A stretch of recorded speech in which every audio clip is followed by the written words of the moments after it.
It's time once again for some Bloodborne dungeon diving. Hello boys and girls, welcome back. Thanks for clicking on this video. We're doing some post commentary today, which I fail to remember is more of a pain in the ass than just doing commentary at the time. But in my defense, I've been sick for a million years. Or at least that's what it feels like. But anyway, the first thing we're doing today is looking at item descriptions, because I said we would.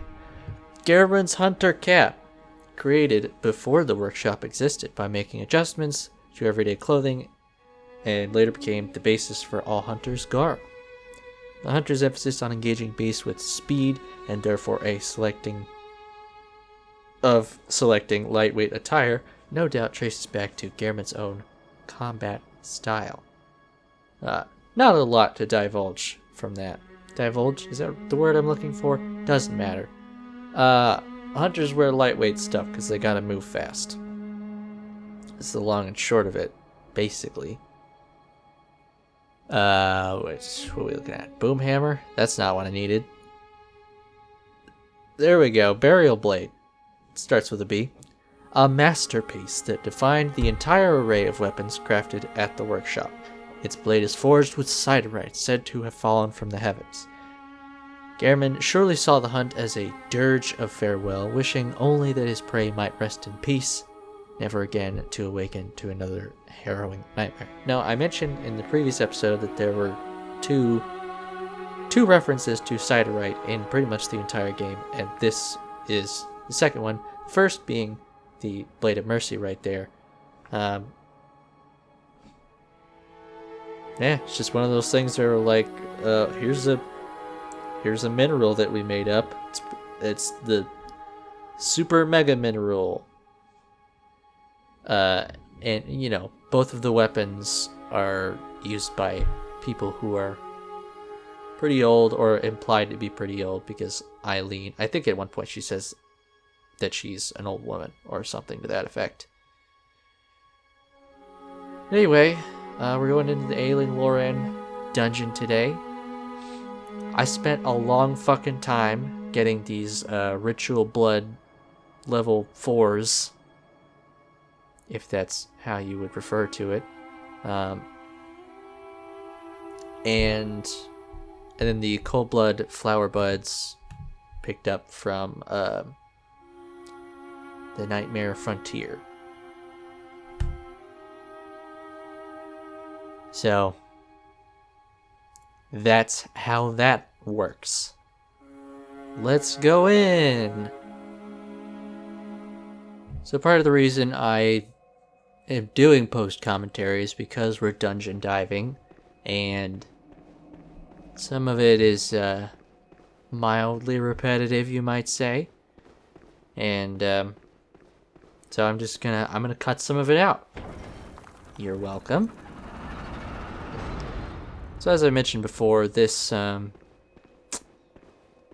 different dungeons are basically palette swaps for one another, with like different enemies and a few different elements thrown in. Mostly palette swaps, and this is the brown one, with an emphasis on beasts. So, you know, something like a saw cleaver would be really helpful here, but I'm using one of my least favorite weapons. I don't know, there's just not a whole lot you can do with this weapon compared to the other ones. It's like you spam R1 a bunch, you do R2, and it's a little different, I guess. And then there's the wombo punch, which is fine. Also, I'm poisoned right now, and I'm not even doing anything about it. Pretty ballsy move, or I just didn't notice at the time. The world may never know. Anyway, I died here. Moving on.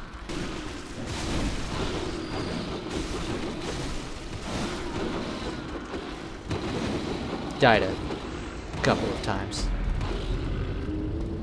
I mean, it's a depth 4 dungeon. Cut me some slack.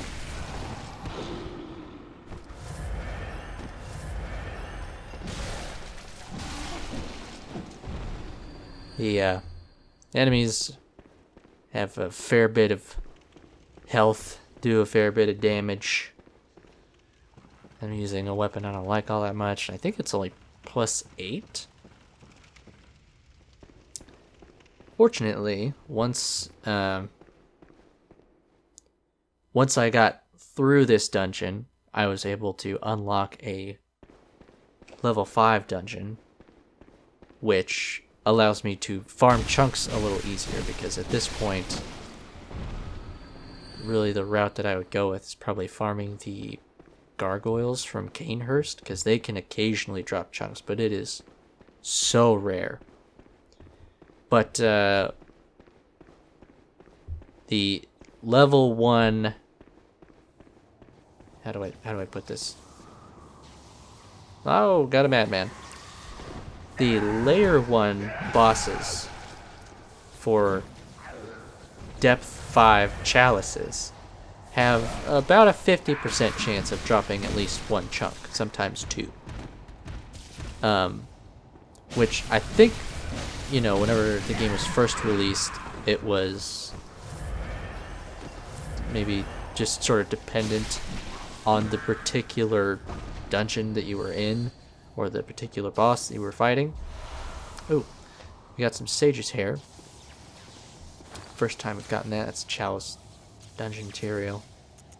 A body part of a saint, a head it looks like, sacrificed by the healing church in their search for truth, capital T. Then it describes the additional rite of the fetid offering, which is it invigorates the watchers, making them more treacherous than normal, but also making them worthy prey for a special hunt. The watchers probably referring to just the lanky, well, they're not all lanky, but the pale Thumerian looking peeps. Anyway, at some point the game was updated, probably around the time that the DLC came out. The game was updated so that the rewards for defeating bosses in Chalice dungeons became a little more uniform, and it's actually laid out in the Future Press guide for the game, for the DLC, because obviously that came out later, and so they were able to incorporate those sort of numbers and statistics. What do we got up first? Be a corrupted beast? I forget what these guys are called. Well, you know what? I got my hands free. I can look it up. Oh, but my my book is actually in a really inconvenient place. Maybe I'll put it on the screen. We'll see. If I didn't, I'm sorry. It's some kind of beast.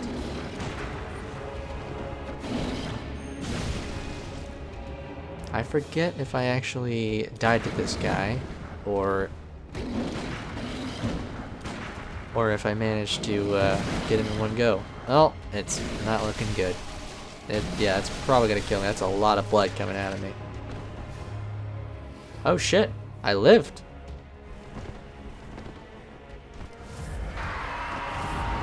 Oh right, and he gets all super powered when he does that. That's the first time that's ever happened to me. I didn't actually even realize that was a grab attack, where he sort of points all of his fingers in the same direction. That move right there. I thought that it was just, you know, like a little stabby attack, but it's actually a grab, as you've seen. So there you go.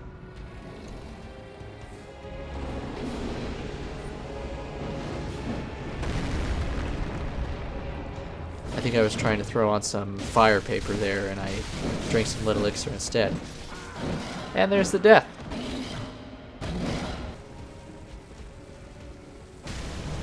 See here, I've actually managed to put the fire paper on, and it just expired. I think this only took a couple attempts.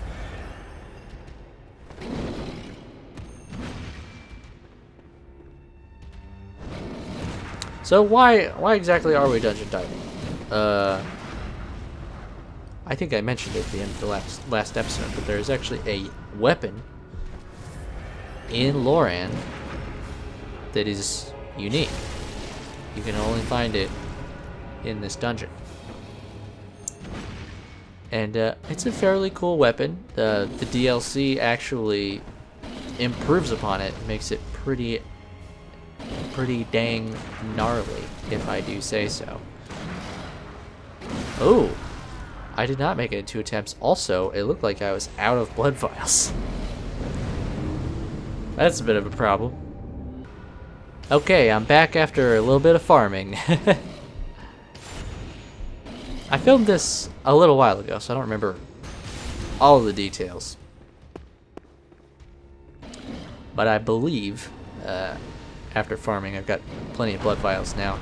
Doing this dungeon as well as the level 5 dungeon, because I found a glyph online that has like an easy first boss in the lower Loran chalice. It's a silver beast, a Loran silver beast, and that's just like a couple of visceral attacks, and you get potentially a chunk or two, and many echoes. So I actually leveled up quite a few times, which is good because I'm going for variety. So I want to have as many stats as possible. I'm pretty much only putting points into Arcane at this point because I have a sufficient amount of health, strength, and skill.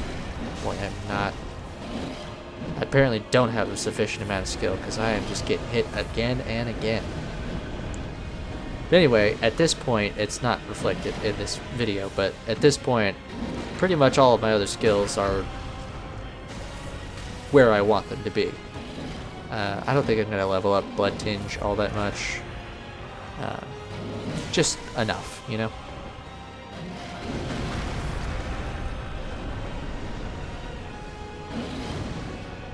But yeah, once you get up to depth 5 dungeons, they actually give you a pretty good amount of echoes, especially, you know, if you've got the runes on to bump it up.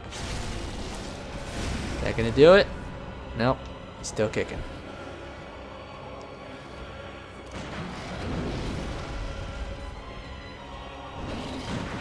Oof. Denied. And he's dead. Good job passing me. Proud of you. And we got a bolt damp blood gem for our efforts. Which I will never use. Honestly, you have to... I mean, that one's probably good because it's bolt.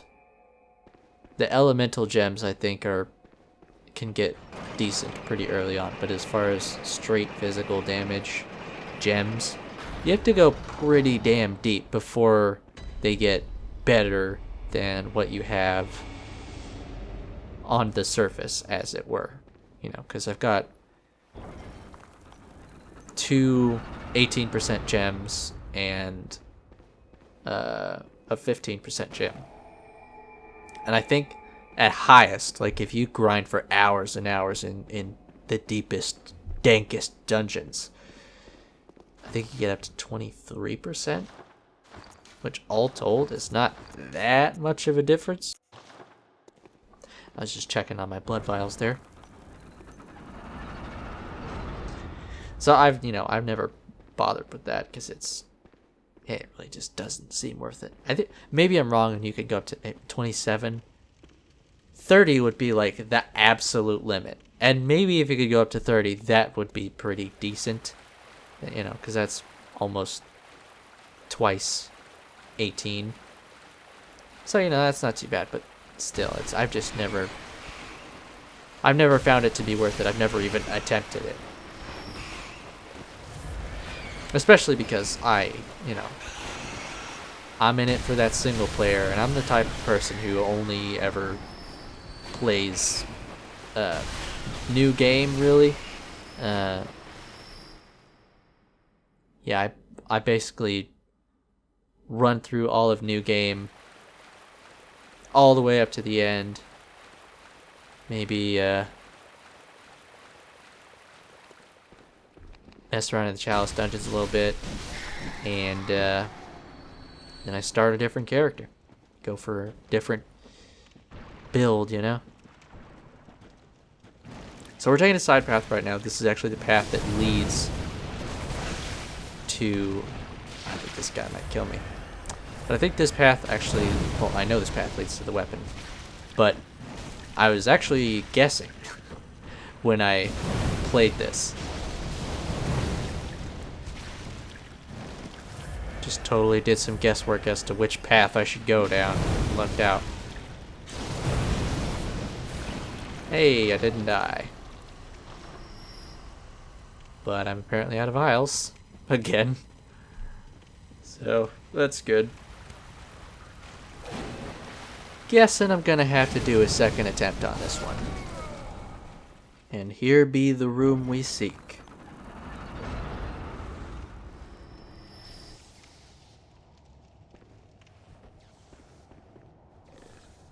Again, we've seen treasure rooms like this plenty already. Just reskinned. I do like the lightning effect that Lauren has. Just the little bits of electricity that are going off everywhere. It's a nice little touch. And the sands that are going all over the place. Lauren's probably, well, I don't know. I like the other one as well that we haven't seen yet. Beast Claw. That's what we're looking for. Let's take a look. Beastly weapon wielded by Irreverent Izzy. Crafted by chiseling the long bones of an undead dark beast and fastening them to the weapon. The bones are still alive, and when unleashed, grant its wielder a spurt of beastly power. As flesh is flayed and blood is sprayed, the beast within awakens, and in time, the wielder of this weapon surges with both strength and feverish reverie, hence Irreverent Izzy. A disciple of whom we will be seeing very shortly. But it says, made from the bones of a dark beast being like the one that we fought outside of, between Yahar'gul and Old Yarnum. Parl, with the electricity going on all around it.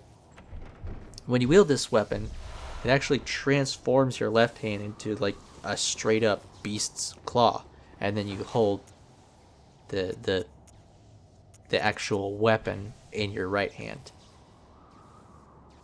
Oh, I picked up some cold blood flower bulbs, which mature slowly in close proximity to something. One sec. To death. And they eventually bloom. So there you go. There are multiple stages of the cold blood flower, and we'll be picking up the final stage a little later. I think I got that on video. If I didn't, then I will fix that, I suppose.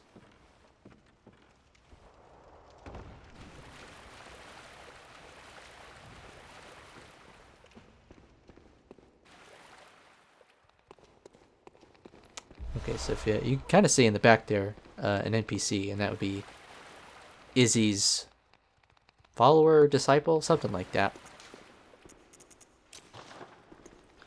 And he's actually wielding, I believe he's wielding the claw. Yeah.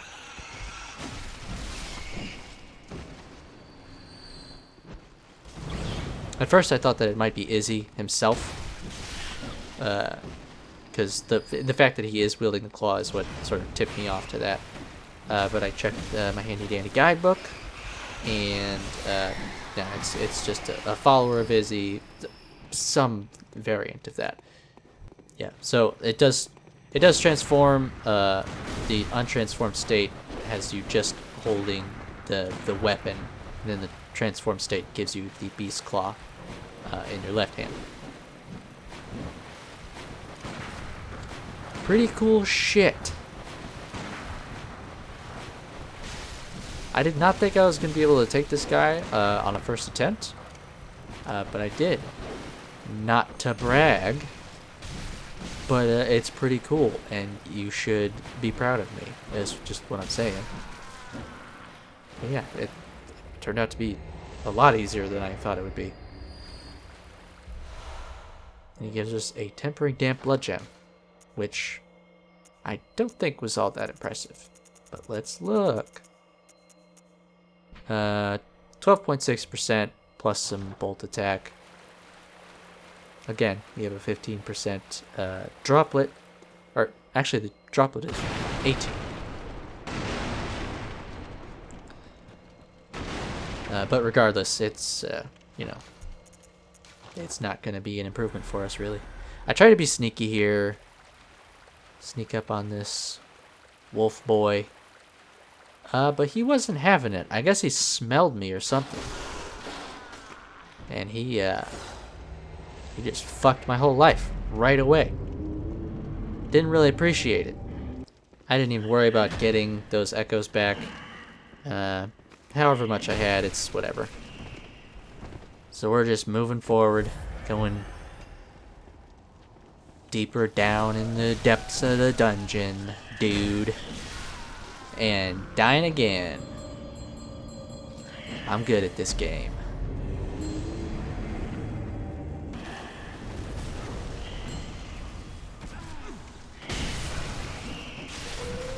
There we go. Boy, that was a pain, huh? And there's a greeting from a new enemy type. I believe he's called a Loran Cleric. We'll get a nice little tasty look at him. Oh, you can kind of see him there at a low frame rate because he's far away. But yeah, I actually like the design of these guys quite a bit. So yeah, they throw flames and whatnot, and they just look pretty dang cool, I gotta say.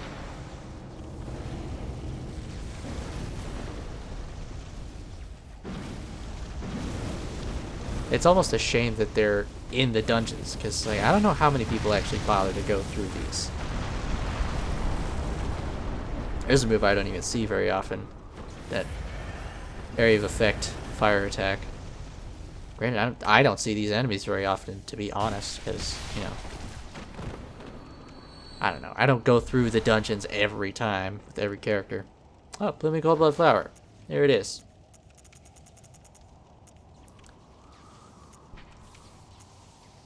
Okay. So this one has bloomed into a bright red Stygian flower. So Stygian is sort of an adjective describing, referring to the river Styx, or also a particular color of red. I think it's sort of a double entendre in this case, because, you know, it's easy to make a reference to the river Styx in a game such as this, especially since, you know, the right for this dungeon involved Cold Blood Flower, and this is where the plague struck long ago, the one that's sort of creeping up on Yharnam right now. A lot of people crossing over. Also, the flower depicted is red. So, you know, you can have it both ways. So anyway, I was fighting a werewolf and shit. Some more beasts later. Eventually we get to the boss of the area. It's another blood-starved beast.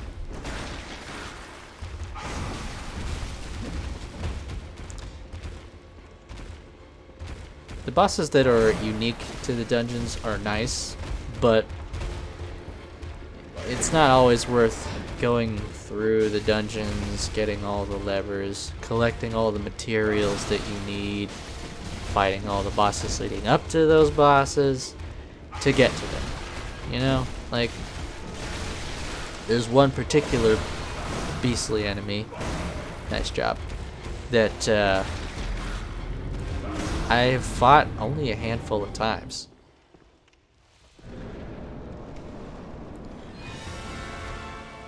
And I think it's a pretty cool boss. There are a lot of lore implications behind it. But it's really deep in the dungeons. It takes a fucking while to get to. And I don't feel like going that far all the time. But it's whatever, you know. So obviously I have turned on the HUD and bought some more fire paper because I didn't want to fucking spend all day doing this. So I'm just trying to maximize my goodness. Bloodletting Beast is a fairly fun boss.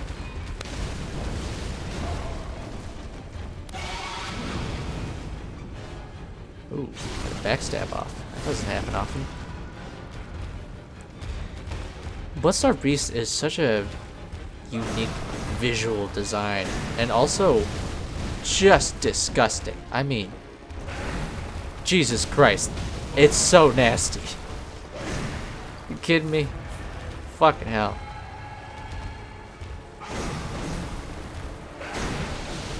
I like the speed of it, and it's just fun. I mean, I've pretty much got its moves in my muscle memory now, so I can dodge them fairly easily. Which you're seeing me get hit by them repeatedly, but I was obviously doing much worse the first time I faced him. But now it's almost comforting to get into the rhythm of fighting this guy. Missed my punchies. I can almost never seem to really get that punch off. The range on it is just so small. The range on this weapon in general is so small. It's just something you gotta live with. Or not, you could just use a different weapon. So, I'm just talking out of my ass, apparently. Alright, getting close here. Come on, Joe, you can do it. I do think that this is a successful run. I don't think I died after turning the HUD on. Especially when I do this! Boom! He was holding perfectly still. And I took way more damage than he did. At least percentage-wise. I don't know how the actual numbers break down.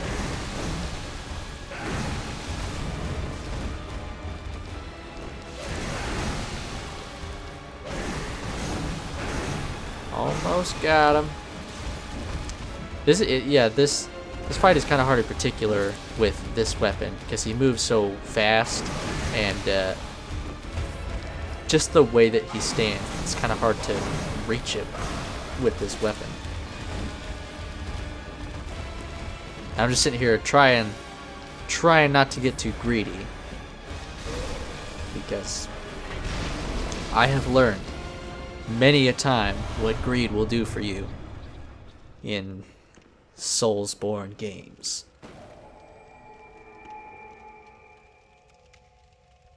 Got ourselves a root chalice there. That just allows you to create a randomized version of, whatever particular dungeon that's on the tin. Which I rarely ever do. If I do go for a non-standard dungeon, it's usually I'm usually using a glyph that someone has posted that I found online because it has such and such thing in it. I'm not much of a an explorer of the dungeons. I just want the goodies that are in there, and I want to know exactly where there are. I don't want to spend 3 hours looking for tier 3 of such and such rune, So here's something interesting. This Labyrinth Madman has this sort of red glow coming off his torso. And I had pretty much forgotten about this, and I didn't really know what it meant. I had to kind of do some digging online, and basically I found a couple random forum posts that were speculating / giving anecdotal evidence that the red glow can typically mean a few different things, like having the potential to rally, which is the term that this game uses for like getting health back by hitting the enemy. So sometimes the glow can mean that they can do that, and sometimes it's also like a damage multiplier, giving them the ability to dish out more damage or maybe higher defense or poise. Basically, it signifies that they have been buffed somehow, is the best that I was able to determine. And it seems that it is typically seen in dungeons that are cursed, rotted, or fetid. But for whatever reason, it appears on a few enemies in this dungeon and potentially a couple of other fixed dungeons. I don't know. And we back in here. Got another boss on the docket. Is this the second or the third one? I don't remember. Just wanted to check who that summon was. I'm guessing this is the third one based on the doors. I only remember fighting one. But my memory is really bad. Ah, okay, so this is another Dark Beast, actually. And he's called something beast. Oh my god. Fuck it. It's on the screen right now. Probably. But this is actually a boss that is not necessarily unique to the dungeons, but may not be seen by everybody who plays the Surface game. I'm just going to refer to it as the Surface. But this is something. Actually, I don't remember if we saw. Oops, died there. I don't remember if we did this previously. I don't remember if we have actually fought this guy previously, but the beggar character that we find in the forest, the Forbidden Woods, if you attack him, I think we did do this, but if you attack him, he turns into this beast, and he actually has some dialogue while he's fighting you in his beastly form, which is fairly unique, I think. I don't think there are many beasts that can speak. He might be the only one. I would have to double check that, but he's the only one I can think of right now.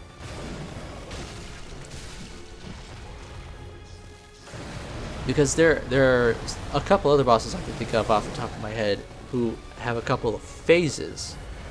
One of which is a beastly form, and they do have dialogue, but it's only in the phases that are not the beastly form.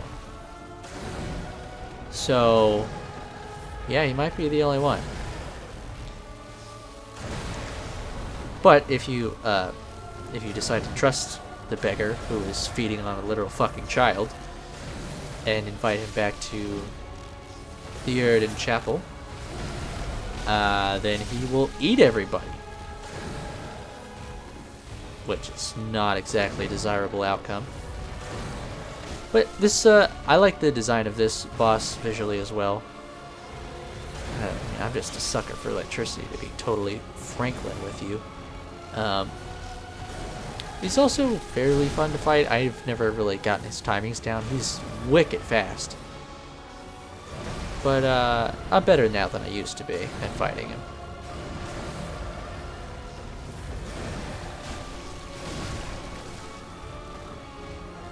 I also just love the way that his fur like stands on end, sort of sways in the wind.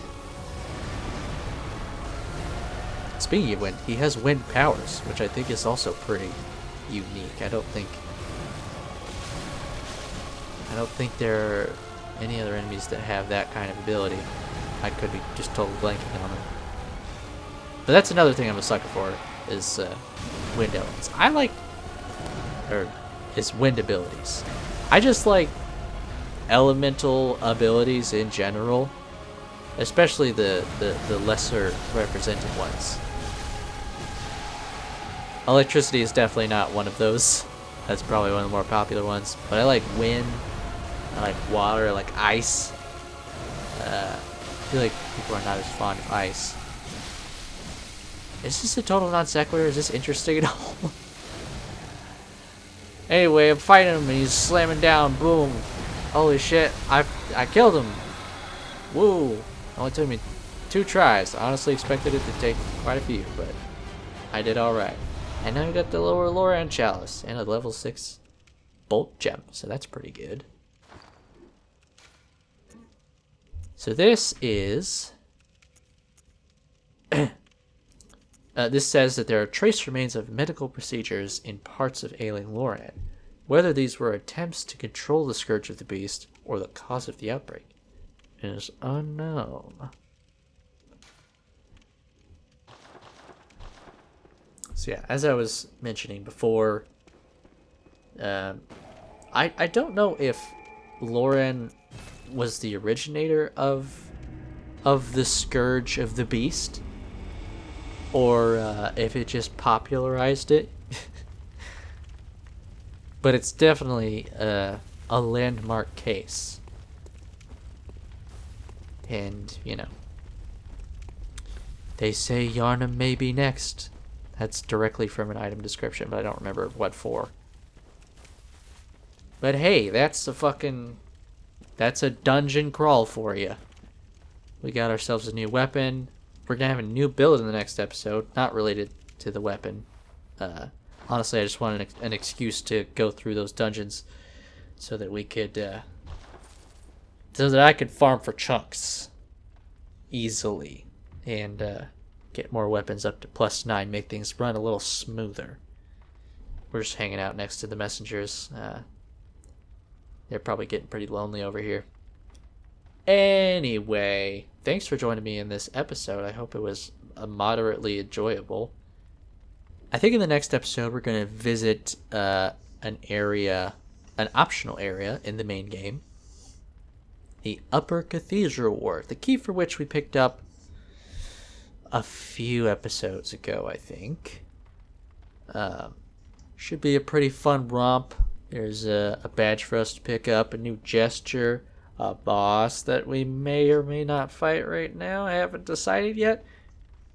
But anyway, we'll run up there, shake our dicks around, do whatever. For now, I'm just gonna say goodbye, good night, kisses, I love you, and I'll see you in the next one. Take it easy.